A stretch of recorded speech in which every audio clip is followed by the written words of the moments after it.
When I came into our term, we weren't very active. We had about 10 members across the entire state. Within a few months, we made about 250. We had about $190 in our bank account, and now we've had about 12,000. So we are moving up in the ranks, just like any other state party or state Young Democrats should. And I'm also so excited about our Tennessee Young Democrats, who are a little bit higher in age than us, but they're also expanding very well. We just had an amazing fundraiser last night in Davidson County. We have Davidson County Young Democrats president here, Keidron Turner, who hosted an amazing fundraiser at former Mayor Megan Barry's house. Give it up for Young Democrats. We are expanding rapidly, and this forum tour that we've been doing for the past month, I guess, is kind of my last big project with the high school Democrats, but it's just the start of my journey with Young Democrats, and we want to make sure everyone in Tennessee, not just people in Nashville, not just people in Memphis, are reached, so we'll make sure we're in everyone's backyard, no matter how blue or red your neighborhood is. So I want to give a quick introduction to our people today, what you're going to be hearing from for the next hour. We have a lot of important topics to cover, so please, be patient, because there are a lot of topics right now, issues across the world, if you haven't noticed already. So I'm going to introduce real quick our Tennessee 7th Democratic nominee, Joshua Sales.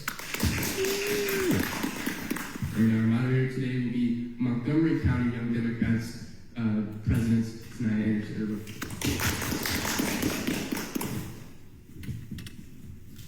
All right, so to get started, I don't think I need to reintroduce Joshua, but he is our Tennessee 7th Democratic nominee for those of you who do not know.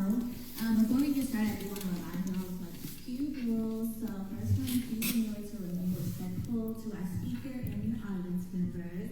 And as your moderator today, I will reserve the right to move conversations along if time does expire.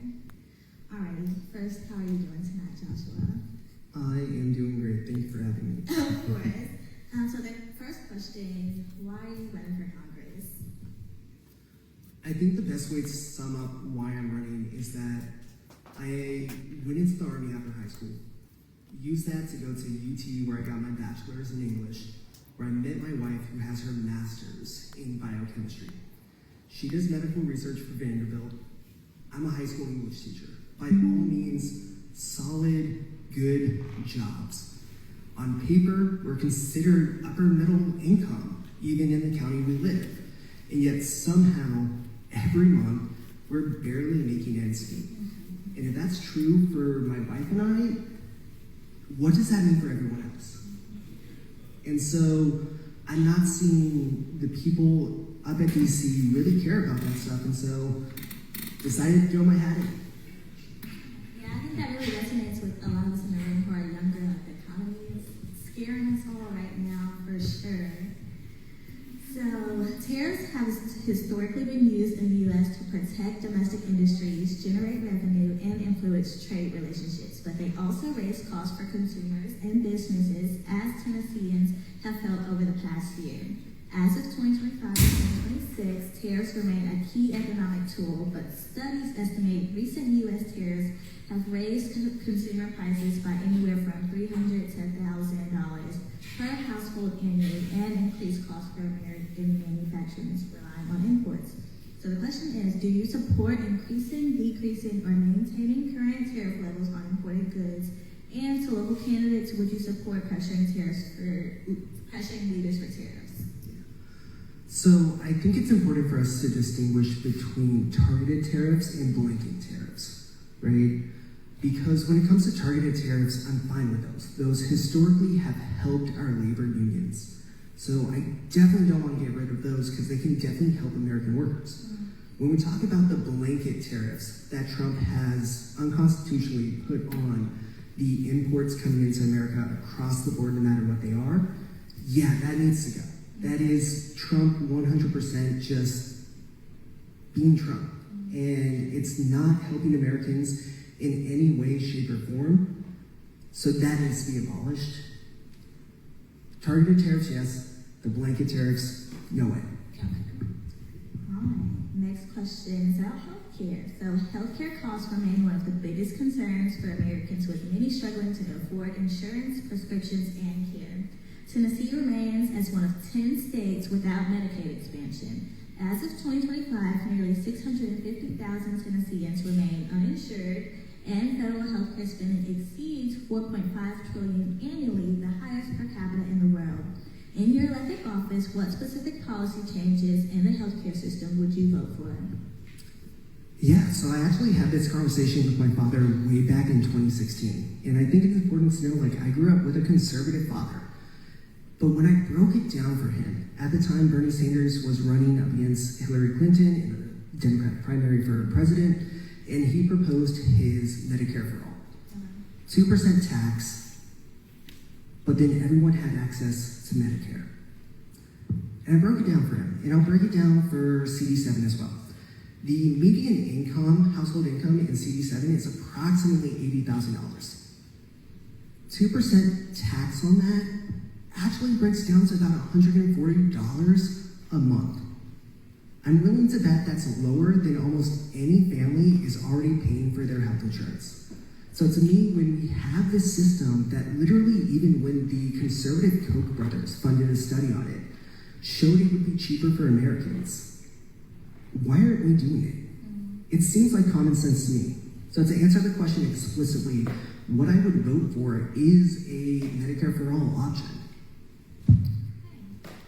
So, on to public education. Access to high-quality public education from early childhood through higher education continues to shape economic opportunity and long-term individual outcomes. Will you support increased funding and accessibility for public education for all, including preschool, elementary, high, college, and grad school?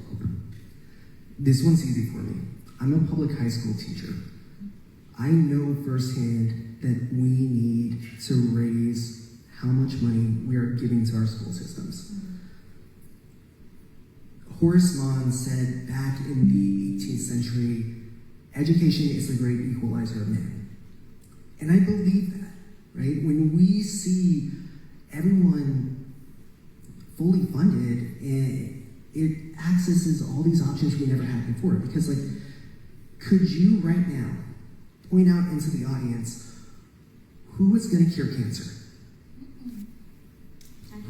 Who's going to end world hunger? Yeah, I'm missing Isaac, but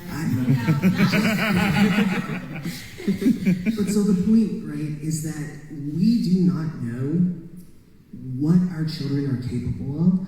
So why would we ever not invest in them? Because that gives us this almost limitless opportunity to the future. Okay, I love that. All right, so immigration enforcement, including the role of ICE, remains one of the most debated issues in federal policy, balancing border security with humanitarian concerns. As of 2025, ICE oversees the detention of tens of thousands of people, documented or not, newborns or elderly, daily, while the U.S. faces a backlog of over 2 million pending immigration cases. Do you believe ICE should be abolished, reformed, or maintained? And what policy would you support to make the immigration process more efficient? Abolish ICE. Period. Period. And stop. And this is why I say that, right? Because I think a lot of people are going to hear that and instantly start screaming leftist, extremist. If ICE is about protecting our southern border, why are they in Minneapolis 1,400 miles away from the southern border? If ICE is about going after criminals, why are they in the courthouses arresting people who are doing it the right way? If ICE is about immigrants not paying their taxes, why are they using the IRS database to track these people down? None of that tracks. None of that matches what they're claiming it does. So to me, if we want to talk about government waste, especially when today in the Senate they were debating how much they should fund ICE for, and we're talking by the billions of dollars. Abolish ICE, put that money towards immigration judges that can clean up that backlog you were talking about, and allow these people to, as my good buddy Ronald Reagan said, come out of the shadows.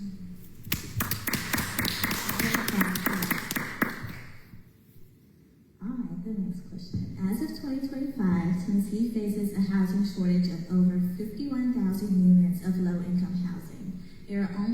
42 rental homes, affordable and available for every 100 low-income households in Tennessee. Across America, the median rent has increased over 20% since 2020, outpacing wage growth. How should the government lower the cost of housing? I think the first thing government needs to do at the federal level is look at the fact that last year alone, a quarter of all single-family homes sold were sold to investment companies. We're in a university right here, and I'm willing to bet any student taking Econ 101 can answer this question. If they are buying, which ups demand, and they are buying so much that it lowers supply, what happens to the price? Goes up, skyrockets. So, ban it, right? No company should be able to profit off of homes when American families are not able to access affordable homes. I think then we need to do something about it, right? Because just if we ban it, they still hold, it's like 3% of all households in America. So what do we do with that? Well, we flip the script. Eminent domain has primarily been used historically in our country to take housing away from minority populations. Nothing stops us from using that same eminent domain to seize the housing from these companies and put them back on the market so that families can afford them. Period. So the Trump administration is in charge of executing laws, yet they break the law every day. Based on reports from 2025, the administration faced hundreds of lawsuits with courts halting or blocking policies over 200 times just 4 months into the term.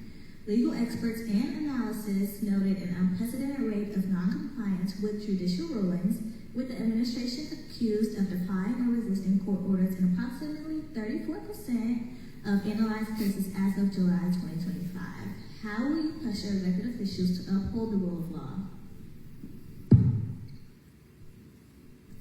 Congress has a few options, right? And I think it's important the order in which we use them. The first is the power of the subpoena, right? Bring these people forward. If they refuse to answer the subpoena, then we can hold them in contempt of Congress. And then, especially depending on who we're talking about, Congress has the ultimate option of impeachment. I'm not afraid to use that if these individuals are not upholding the checks and balances that our Constitution is based off of. Impeachment. All right. Since the landmark 2010 Citizens United decision in the Supreme Court, outside political spending has surged to over $4.5 billion per election cycle. As of 2025, corporate PACs and large donors still account for a significant share of federal campaign funding, raising concerns about influence. Do you support overturning Citizens United, and will you or have you taken any corporate PAC money? So I'm going to answer that second question first. I've never taken PAC money, and I have made the pledge never to take PAC money. When a representative takes money from a corporate PAC, they are beholden to that company more so than they are to their constituents. The previous question about overturning Citizens United, that is a federal Supreme Court decision. Congress has very little options of overturning this. By all means, I support overturning it. I think Citizens United was one of the worst court case decisions that has happened to this country. But the question is, what can we do about it? And so Congress has some options. Anywhere from subpoenas, once again, to expanding the courts so that we can put more justices on there. Of course, we wouldn't do that under Trump, though, because that would backfire on us instantly. But the last one is, and this one a lot of people don't recognize, is that we can, if we can prove that a Supreme Court justice is not doing their job and has committed treason or has, egregiously used their position to profit and not uphold the Constitution and the American people, then Congress can impeach them. It's been rare. It only happened, I want to say it was like 1810 to Supreme Court Justice Samuel Chase. But heck, it happened once, it can happen again. Alright, as of 2025, over half of Congress are millionaires, and stock trading by members continues to raise conflict of interest concerns. Will you own or trade stocks while in office? I will not. Beyond the stocks that I have in my retirement fund from being a teacher, which I do not personally get the option to like buy or sell those. Those are done by the state office that oversees all that. But furthermore, like I would vote to ban stock trading by any person sitting in office or their family.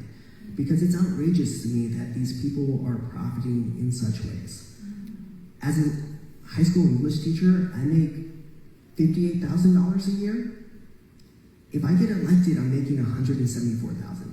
That's almost triple my income. I'm happy with that. I don't need to go and abuse my ability to buy and sell stocks and then influence it with the legislative options I have. Anyone who does, frankly, Republican or Democrat, needs to be kicked out. Okay. So, the federal and state minimum wage remains $7.25, unchanged since 2009, while productivity and cost of living have significantly increased. The Tennessee state government signed a law not allowing local governments to increase the wage on their own. Will you support raising the minimum wage? I will support raising the minimum wage and explicitly tying it to a cost of living adjustment yearly.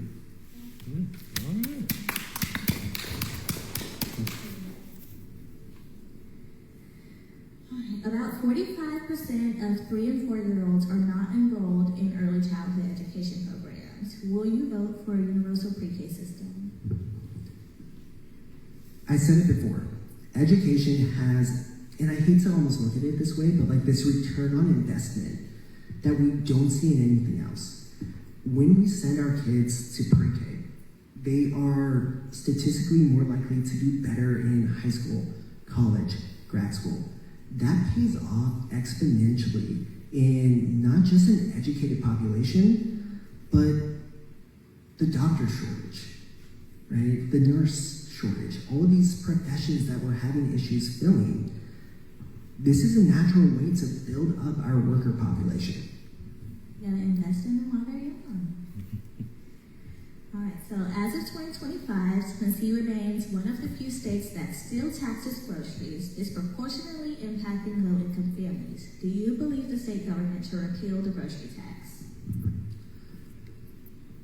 Yes, but I want to be clear that as a federal congressman, I would not have the authority to supersede that. That is at the state level. Thank you for the clarification. The top 1% of Americans hold over 30% of the nation's wealth, highlighting growing inequality. Will you vote to increase taxes on the highest tax brackets? Yes, and this is how, right? I think one, we need to introduce more tax brackets within themselves that are higher and higher and higher. I believe that we need to do something like Senator Warren has proposed, a wealth tax.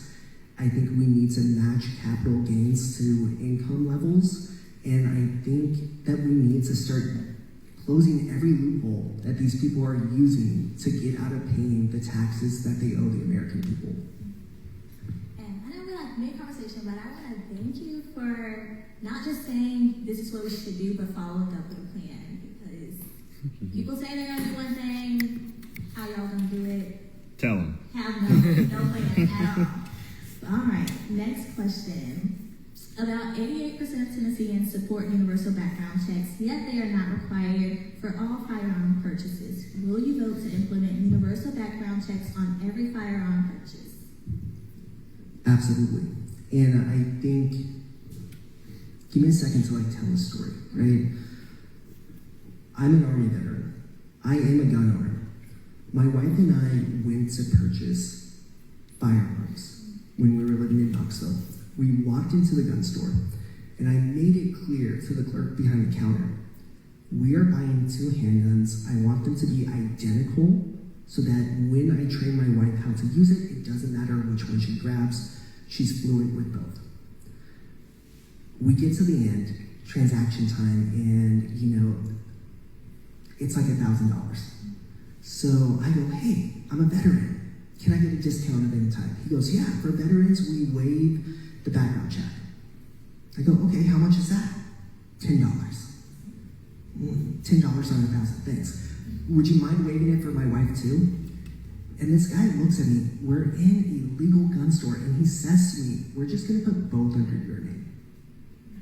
So he knows that my wife is walking out of that store with a firearm, and is literally admitting to me that he is not going to conduct a background check on her. When we talk about common sense gun reform, we need to be very clear what we mean by that. Not just universal background checks, not just banning assault weapons, which is wildly popular by the majority of Americans, and actually was done by California Governor Ronald Reagan, and followed up in 1994 when Ronald Reagan with Ford and Carter wrote a letter to Congress saying you should ban assault weapons. Banning assault weapons isn't an extremist idea. It's an age-old Republican talking point that I happen to agree with. So yeah, we definitely need to have common sense gun reform, and it definitely starts with universal background checks. So still on the topic of guns, there have been over 100 mass shootings annually in recent years, including the Covenant School in 2023 and Antioch High School in 2025, fueling debate over assault weapon bans. Will you vote to ban assault weapons? Yes. About 1 in 5 children in Tennessee faces food insecurity. Will you vote to implement universal free school lunch and breakfast? Absolutely.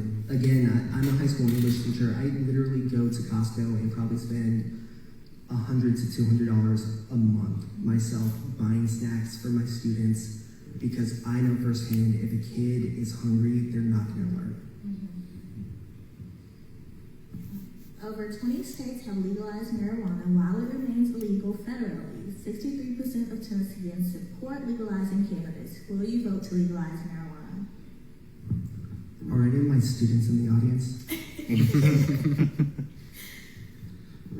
Yes, I would.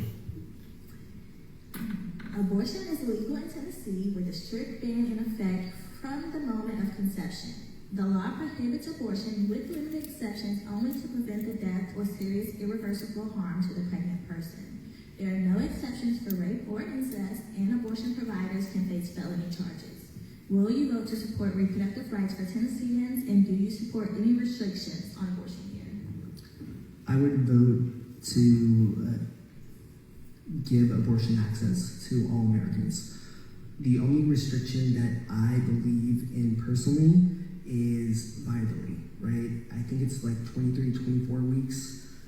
And even then, I think it needs to be a decision between the doctor and their patient of if this is going to affect the health of the patient, then that's between them. That shouldn't be a decision made in DC by politicians.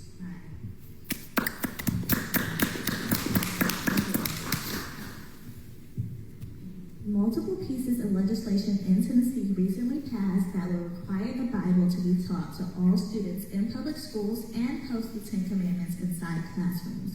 Will you vote against any legislation requiring the learning or presentation of religious texts in public school? Given that these laws completely violate the First Amendment, yes. Around 700,000 Tennesseans rely on SNAP to provide food for their families. Will you vote to fund SNAP with financial stability? Yes, and I think a lot of that comes from raising taxes on corporations, right? We have currently one of the lowest corporate income tax rates of all time in American history. And this is only benefiting corporations like Walmart, which has the highest amount of employees taking SNAP, and is simultaneously the the largest recipient of SNAP dollars. We're literally subsidizing the Walton family that already has billions of dollars. That doesn't make sense to me, and that needs to stop.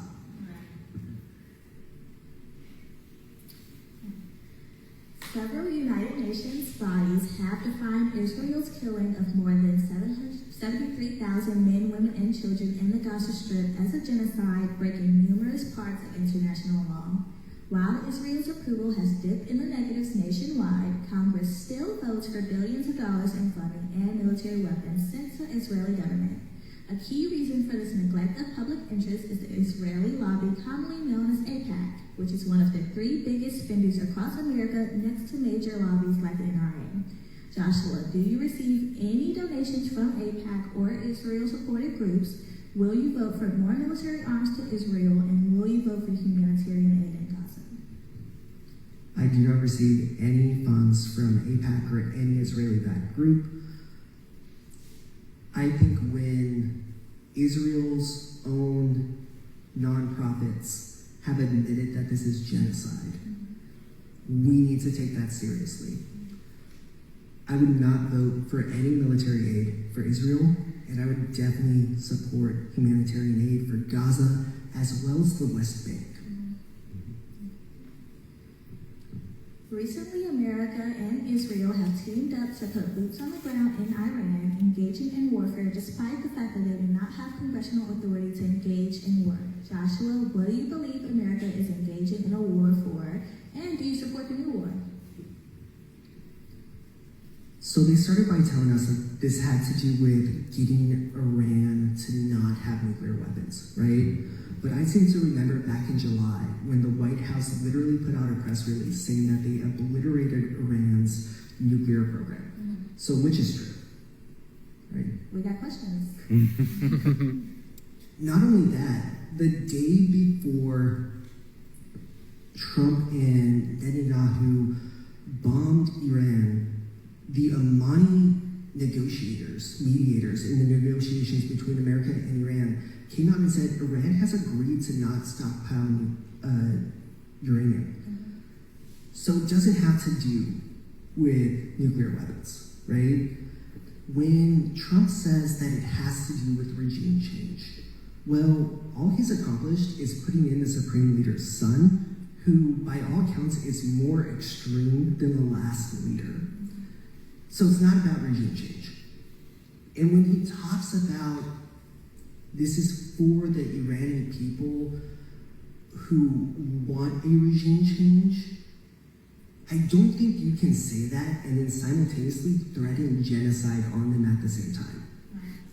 So to me, I think we have questions, right? I think we truly need to ask why we're doing this. And frankly, I mean, the Department of State literally put out a press release a couple days ago saying, we did this at the request of Israel. We shouldn't be fighting any war for Israel. So would I vote to reenact the War Powers Act and take away the reins of this conflict from Trump? Absolutely. He violated Article 1, Section 8 of our Constitution the second he started this war. And frankly, I don't care if it's a Republican or a Democratic president. The second they do that, they've broken our Constitution, and they need to be checked. And just a couple more questions. As we enter 2026, President Trump announced a military raid in Venezuela that effectively captured dictator Nicolas Maduro and imprisoned him domestically for the official purpose of regime change. Since then, America has stolen millions of gallons of oil from Venezuela and has allowed Maduro's vice president to continue ruling the country, effectively leaving the Venezuelan people in the same regime, just with less oil and multiple casualties. American legislators have also called out the fact that Trump's administration did so without congressional approval. Joshua, do you support the administration's invasion of Venezuela, and if done ethically and legally, would you support a regime change attempt? I don't think America would put up with any other country trying to do a regime change in our country. We shouldn't be doing that to others. No, I do not support what Trump did in Venezuela. Okay, so around 31,000 Tennesseans identify as transgender citizens deserve equal protection and access under law? Yes. Serious. Period. Simple. All right, the last question. Public trust in government transparency remains low, with many Americans believing recent drastic actions by the government are only an attempt to distract from the Epstein files, including countless names of the powerful and rich. Will you support pressuring elected officials to vote to fully uncover the Epstein files? I thought we already did that. Definitely. And then the DOJ missed the deadline. And then they were given a second deadline to explain why they missed the first deadline. And then they missed that. And now the committees are not meeting because if they did, they would have to vote on holding Pam Bondi, in contempt of Congress. So, one, our Congress is not doing what they're supposed to, primarily the Republicans, right? And yeah, I would absolutely vote once more to say you need to put this out, unredacted, save for vital information about survivors. And then yeah, we need to bring every single individual named in there to court so that they can testify. The courts can figure out whether they're guilty or not. We just want them to go through the justice system like anyone else would. All right, well, thank you, Mr. Sales. Y'all, let's give Joshua one more round of applause. All right, so we do have a couple of minutes if anybody want to ask any questions, and then Mr. Sales will also be around to take any pictures. All right, you got the mic. No, I can speak right here. It's fine. It's fine. So, can I ask 2 questions? All right, great. Just making sure. So, I told you earlier I'm going to ask a funny question, add some levity to the room, as well as a serious question. So, funny question. Brace yourself. So, if you had to describe to a voter, I guess, well, let me ask it better. If your campaign was a utensil, like a kitchen utensil, what would it be? Difficult one. Yeah. That's a good question. I know, right? Sport. Can I use that one? I mean, no, we already used that one. Yeah, no, that's cheating.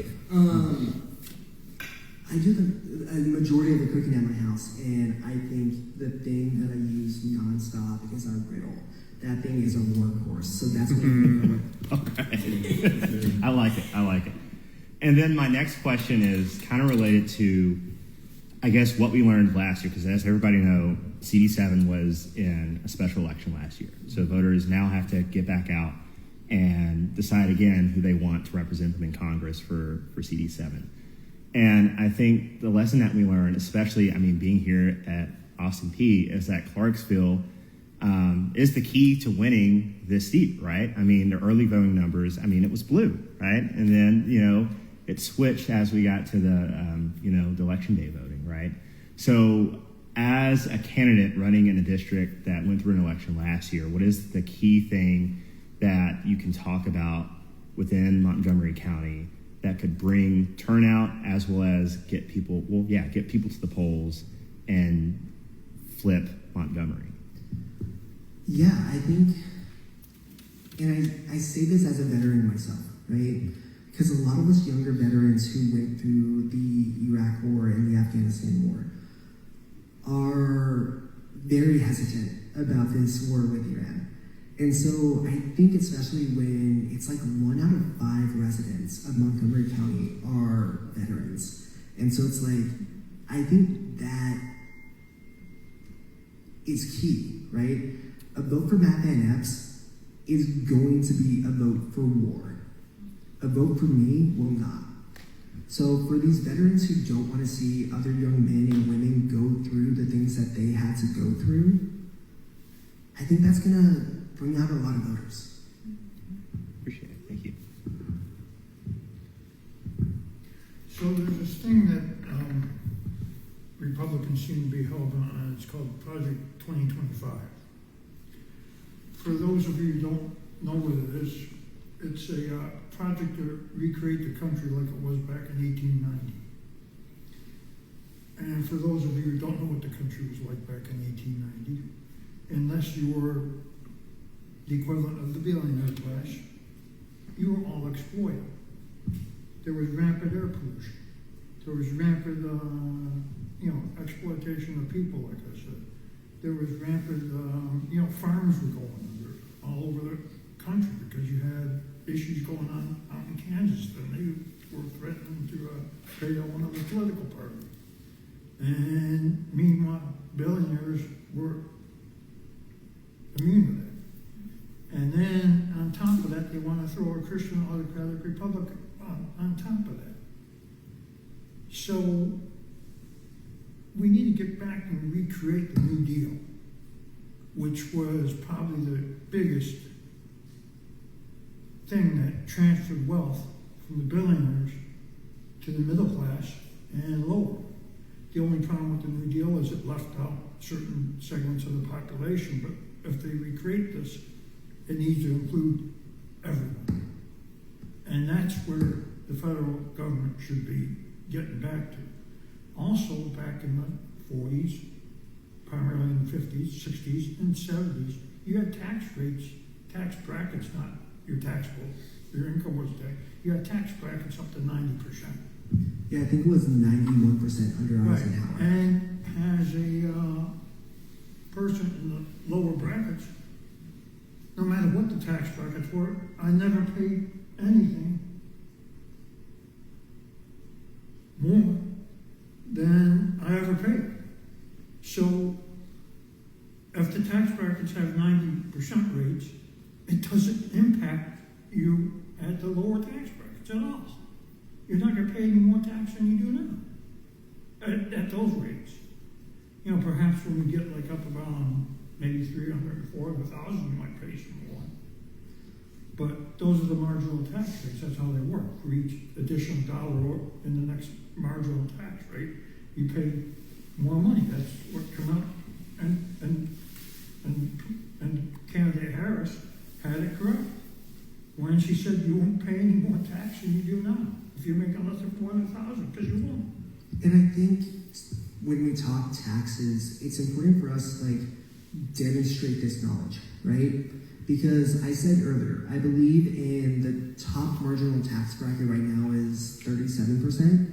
I don't think we just need to raise that per se. I think we need to add tax brackets on top of that are naturally higher, right? I said before, the median household income in my district is like $80,000. These are not the people that I'm talking about taxing in any way, shape, or form. These are the people that I'm talking about getting them to have better benefits because we're taxing the rich. I.e., I 100% support the fact that right now, if someone makes more than $176,000 a year, every dollar after that is not taxed for Social Security. Social Security is threatened to be insolvent within 7 to 8 years. So individuals who are 60 years old, who are going to hit retirement age, are literally going to only be given about 75% of what they're actually owed. And all we need to do to solve that is tax the rich just like we tax anyone else. Yeah, I think Social Security should be fully funded. And people like Elon Musk and those guys, actually, they don't have income, so you would have to tax their wealth. And that would go back into Social Security. Well, and that goes back to, right, I invoked Senator Warren's wealth tax, right? And I think that is something, just like you said, these individuals, they don't make the majority of their money on income. So simply just raising income tax rates isn't going to capture that money back for us. We need to have a wealth tax. And one other thing, to bring back industry and stuff, you do it through tax codes.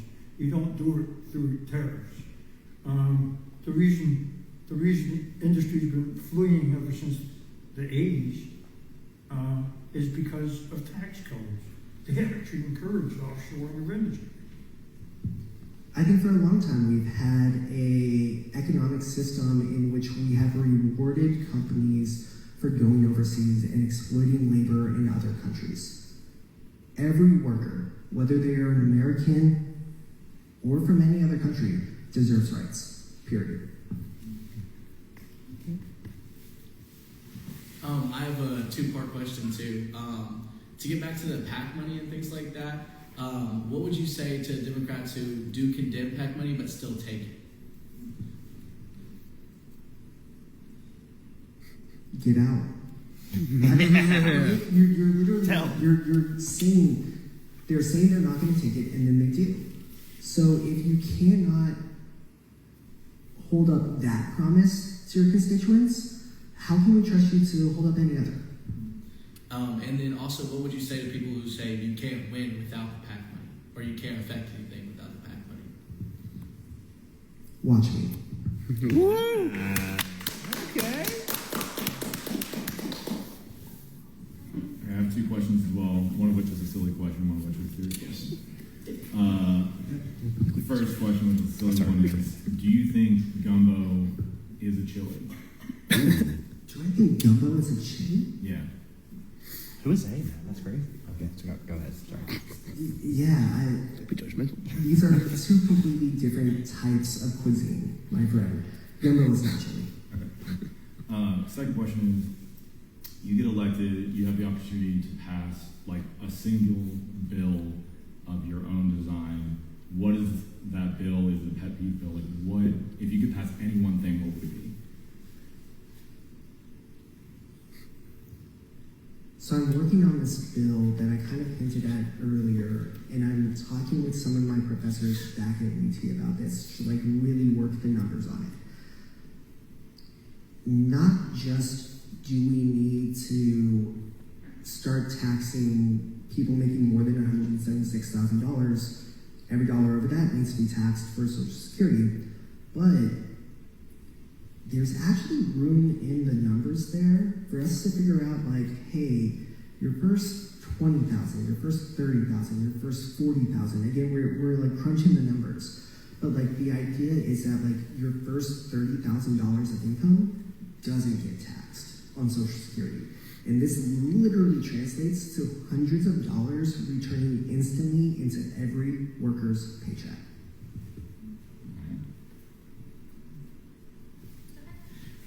You touched a little bit on gay and trans rights earlier. What will you personally do for other marginalized communities and the trans people?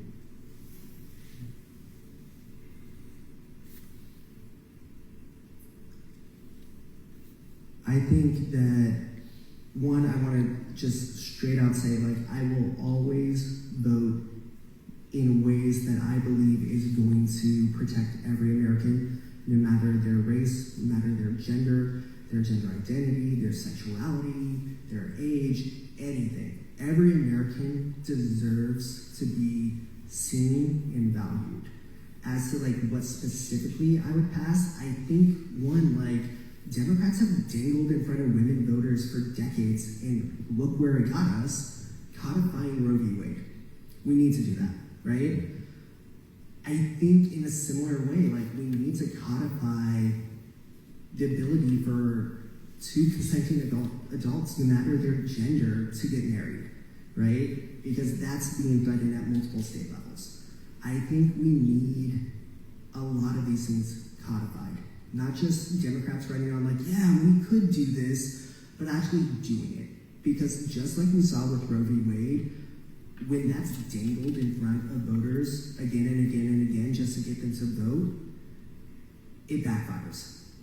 And that's not standing up for those constituents that you said you were going to stand up for. Okay, so this isn't to compare you to the last candidate that ran or anything, but these are facts. So Afton Bain ran in this district for the special election. She moved it by 13 points, which is incredible. Afton Bain is one of the strongest organizers, and from my opinion, in the state, in the Democratic Party. And so you have 9 points left to flip this district. I know you mentioned earlier that one of your points was that a vote for Matt Van Epps is a vote for war, a vote for you is no war. But my question to you is, this district is so broad and diverse.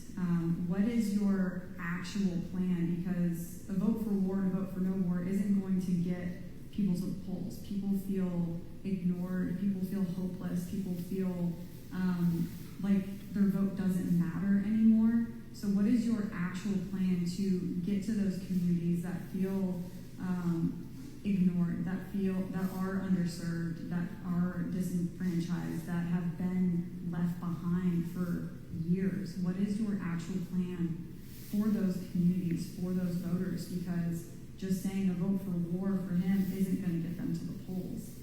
So I guess I'm just curious, because Afton did some incredible work and you have big shoes to fill. And I'm rooting for you. I want you to flip this district, but I know it's not going to be easy. And so I'm obviously part of your district, and so I'm going to do what I can in my district to help. But we're going to work on this together, and so I want to know what your plan is so we can help you with that. Yeah, it's a fair question, right? We've got a lot of ground to cover in CD7. First and foremost, thank you for saying that you're going to support the campaign. Volunteers like you, as well as like you, other candidates running at different levels, working together is something that we need to see not just in CD7, but across the board with the Democratic Party. My plan, and I think this tees me up perfectly for it, is something I've been calling the Open Door Tour. 50 town halls across CD7. In every single county, a minimum of 3. Stuff like this where I can literally get in front of people who, just like you said, feel disenfranchised, feel unheard, and literally have a chance to listen to their concerns, talk with them about it, and literally within that room start building answers to what we can do about it. And my promise is not just to do that as some type of like campaign gimmick, but Congress only meets for like 98 days out of the year. My plan is during recesses to do that as well, to come back into those communities and say, this is how I voted. This is why I thought it was the best way. Now hold me accountable. And I think for a lot of people who feel like the system hasn't been working in a while, that's a promise to make it work.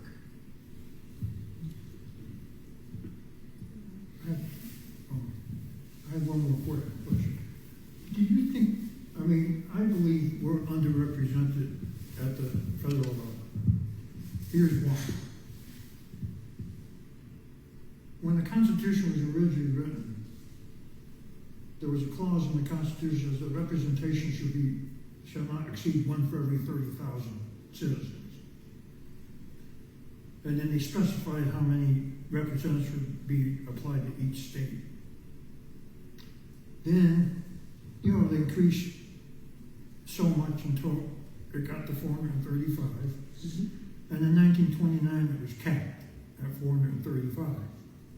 At the time when it was capped, the population of the United States was about 100 million. Today, the population is about 330 million, give or take. The number of representatives hasn't increased since 1929. Look at what other countries do. Like South Korea has 600 representatives for a population of about 180 million. We should probably have about 1,200 representatives in Congress. Your congressman would really be able to represent you, because right now your ratio is about 1 for every 700,000 people. You can't really represent people effectively like that. So I believe that the number of representatives in Congress should be increased. So your question is, do I support increasing the members of Congress? Would you consider, and here's another thing I believe it would do. It would make gerrymandering a lot more difficult. It would... True, and to gerrymandering, right? Matt Van Epps is currently whining about gerrymandering. The fact that Virginia just gerrymandered, and he's whining about it, despite the fact that CD7 is gerrymandered to take Democratic votes out of Nashville and eliminate Democratic representation, right? Congress has, for a long time, the Democrats in Congress have been trying to pass a ban on partisan gerrymandering. Every time it comes up, Republicans do not vote for it. So to Matt Van Epps, and I literally tweeted this back to him today, you are the majority party right now. You have the House, you have the Senate, you have the executive. If you want to get rid of gerrymandering, do it. Stop whining about it and do your job. Don't just complain about it when it's not working for you. As to representatives and the population count that they uphold, I think that's an interesting conversation to have, and I'm open to having that conversation. But it might be too much of a constitutional law discussion for tonight. Okay.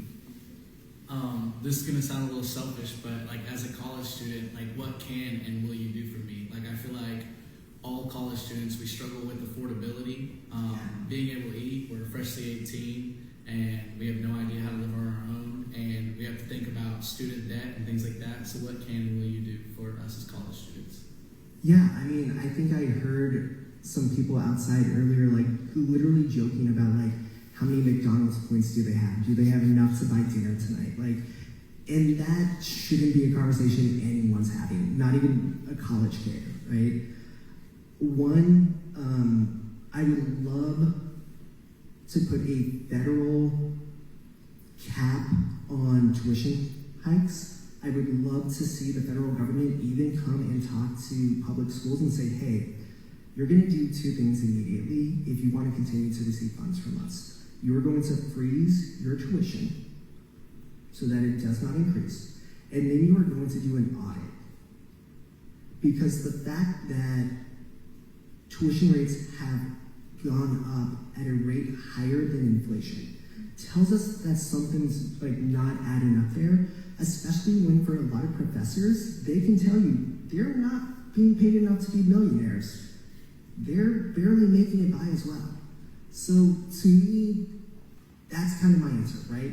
Start by tuition freezes, start by asking for audits, and ultimately get to the point where we can talk about free college. Because here's the thing, I truly believe that public college should be free, right? We ask our young adults to take on so much student debt, right? We say, hey, we paid for your education all the way up to this point, but now for you to be competitive in the job market, because let's be clear, so many jobs that 20, 30 years ago did not require a degree, now do, right? So for you to access these jobs, you are effectively forced to take on all this debt. And then our government literally charges interest on that. If you have a college degree, you are projected, the average college degree holder makes about $1.5 million more than a high school diploma individual, right? At an effective tax rate of 12%, that pays for most tuitions, right? So we're effectively taxing you twice. Once through the interest on your college debt, and then second through income tax. So yeah, we need to just say, hey, this is a net benefit to society to educate our population and get to the point where our college is free. If other countries in Europe can do it, why can't we?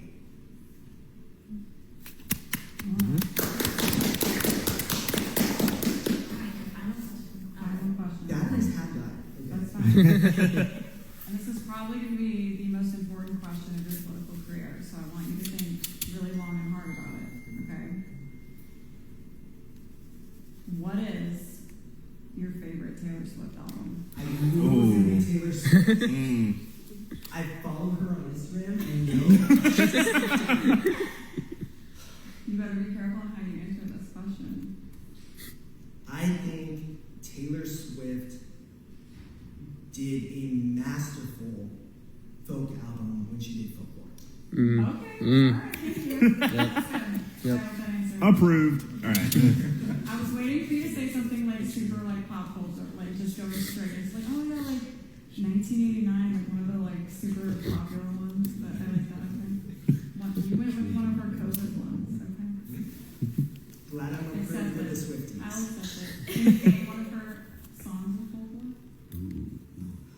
Got him. I doubled it. And it's either going to be on Folklore or it's going to be on Evermore. Evermore. Mhm. Those came out like that. They did. Yep, they were both for COVID album. Cardigan? Well, that's fair. All right, I'll give it to you. Yes. Y'all, thanks for having me up. Thank you for coming.